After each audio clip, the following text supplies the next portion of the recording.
जो शूटर से वो दावा कर रहे हैं कि वो लॉरेन बिश्नोई गैंग से जुड़े हुए हैं, उसको मुंबई पुलिस वेरीफाई कर रही है। इसके अलावा न केवल मुंबई पुलिस के अलावा उत्तर प्रदेश पुलिस, हरियाणा पुलिस और दिल्ली पुलिस की स्पेशल सेल की काउंटर इंटेलिजेंस यूनिट भी बाबा सिद्दीकी हत्याकांड पर लगातार जो है वो अपनी इन्वेस्टिगेशन कर रहे हैं, क्योंकि जो दो शूटर है उसमें से एक हरियाणा का बताया जा रहा है और एक उत्तर प्रदेश से ताल्लुक रखता है। जो तीसरा शूटर था जो अब तक पकड़ा नहीं गया, उसको लेके कोई खास इनपुट जो है अब तक एजेंसियों के पास नहीं है, लेकिन एक जानकारी आ रही है कि वो मुंबई का ही रहने वाला है। उसको वेरीफाई किया जा रहा है, तमाम सीसीटीवी फुटेज जो हैं वो भी खंगाले जा रहे हैं। लेकिन सपना, अगर ये दावे सही निकलते हैं कि लॉरेन बिश्नोई से ये दोनों शूटर का ताल्लुक था, तो अपने आप में काफी बड़ा मामला हो जाता है, क्योंकि 3 बार सलमान खान को टारगेट किया गया, 3 बार सलमान खान के उनके घर के ऊपर फायरिंग की गई, पनवेल के उनके फार्म हाउस की रेकी की गई। और उसके बाद अगर आप बात करें रोहित गोदारा की, जो यूएस में बैठा हुआ है, उसने भी पिछले साल न्यूज़ 18 इंडिया को दिए इंटरव्यू में दावा किया था कि जो सलमान खान का दोस्त है वो हमारा दुश्मन नंबर 1 है।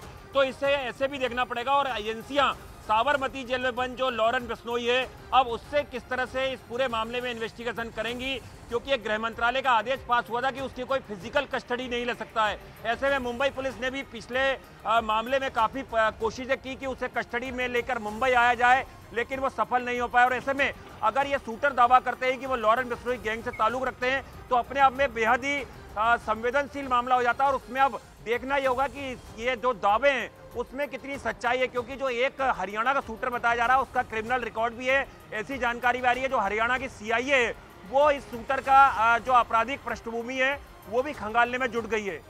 लेकिन आनंद, क्या यही कारण हो सकता है जो रोहित गोदारा का आपने इंटरव्यू किया जिसका जिक्र आप कर रहे हैं कि क्योंकि वो सलमान खान के करीबी थे तो उनकी इस तरीके से हत्या की गई? और अगर ये है भी तो फिर तो जो बाकी लोग हैं सलमान खान के अगर करीबी हैं और खुद सलमान खान भी, फिर तो उनके लिए भी ये बड़ा तनावपूर्ण माहौल हो जाएगा और मुंबई पुलिस को और सख्त होना पड़ेगा। देखिए सपना, जो अभी आपने इससे पहले सवाल करा था कि मुंबई में लॉ एंड ऑर्डर सिचुएशन, अगर आप लॉरेन बिश्नोई गैंग के पैटर्न को अगर देखेंगे तो वो लगातार एनआईए ने अपनी चार्जशीट में दावा किया था कि दाऊद इब्राहिम जिस तरह से 80 के दशक में उसका नेटवर्क बढ़ रहा था पूरे इंडिया में, ऐसे ही जो नया दाऊद है वो लॉरेन बिश्नोई है। और मुंबई में जाहिर तौर पर सलमान खान के घर के बाहर फायरिंग कराना या सलमान खान की फार्म हाउस की रेकी करना या उन्हें टारगेट करने के लिए शूटर मुंबई में भेजना 3 बार, ये इस और अंदेशा है कि मुंबई में डर का बिजनेस जो है वो फैलाना चाहता है लॉरेन बिश्नोई गैंग, उसका भाई अनमोल बिश्नोई, रोहित गोदारा, गोल्डी बरार, ताकि जब इतने बड़े सुपरस्टार की अगर फायरिंग होगी, अगर किसी बिल्डर से पैसे मांगते हैं तो वो आसानी से इन गैंग को पैसे दे, एक्सटॉर्शन मनी दे। तो एक ये एंगल को लगातार रूल आउट किया जा रहा था। मुंबई पुलिस की क्राइम ब्रांच हो या दिल्ली पुलिस की स्पेशल सेल हो, क्राइम ब्रांच हो, वो लगातार बिश्नोई गैंग के इस पैटर्न पे काम कर रहे थे। और जब पिछली बार सलमान खान के घर के बाहर फायरिंग हुई, उसके बाद भी जो शूटर पकड़े गए थे उन्होंने खुलासा किया था कि किस तरह से बाकायदा विदेशी नंबर से उनके पास लगातार जो है अनमोल बिश्नोई उनसे संपर्क कर रहा था। वो पहले रुकते हैं, रेकी करते हैं, और इस मामले में भी जैसे विवेक ने बताया कि बाकायदा कई दिनों से आगे शूटर यहाँ पर रुके हुए थे, उन्होंने रेकी की, रेकी करने के बाद इस पूरे शूट आउट को अंजाम दिया गया, इस हत्याकांड को अंजाम दिया गया। ठीक है आनंद, आपके पास आएंगे, लेकिन विवेक का रुक लेते हैं। विवेक, इसी चीज से आप जोड़कर हमें बताइए। सही कह रहे हैं आनंद, एक वक्त था जब दाऊद इब्राहिम का नाम चलता था, लोग डरते थे, खौफ में रहते थे, तो खास तौर पर बड़े लोग। अगर ये दूसरा दाऊद तैयार हो रहा है तो फिर मुंबई पुलिस के लिए भी परेशानी है और मुंबई के लोगों के लिए और खासतौर पर बड़े लोगों के लिए ये बहुत बुरा वक्त अगर आ जाएगा। हमने देखा था दाऊद का वो वक्त, सबके जहन में डर रहता था।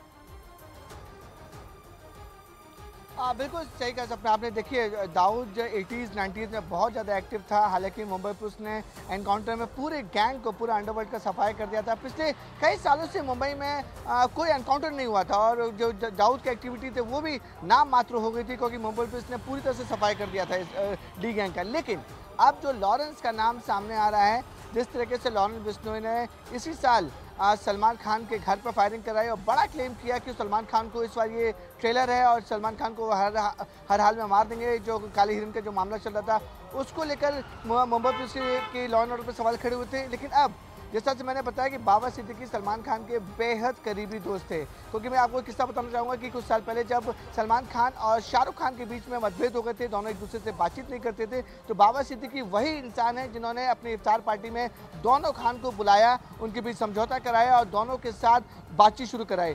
तो उसको लेकर उनके सलमान खान के साथ रिलेशन बहुत अच्छे थे, शाहरुख खान के साथ रिलेशन बहुत अच्छे थे, उतने ही अच्छे रिलेशन उनके संजय दत्त और शिल्पा शेट्टी के साथ भी थे।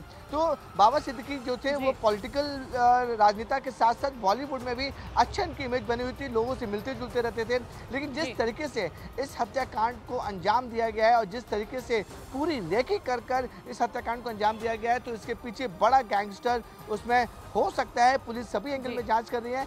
2 आरोपी पकड़े गए हैं जिनका नाम अभी जानकारी मिल रही है, लेकिन थोड़े से अगर ऑफिशियली ये डिक्लेयर हो जाए कि कौन कौन से नाम है तो हम आपको नाम भी बता सकते हैं। नाम पता चल गया हमें, लेकिन नाम है जो एक यूपी का रहने वाला है, एक हरियाणा का रहने वाला है। आधिकारिक घोषणा की वेट कर लेते हैं। गैंग की जो शक की सुई है वो लगातार आधिकारिक घोषणा की वेट कर लेते हैं। आप दोनों हमारे साथ में बने रहिए क्योंकि अहम जानकारी आप दोनों साझा कर रहे हैं। इन सब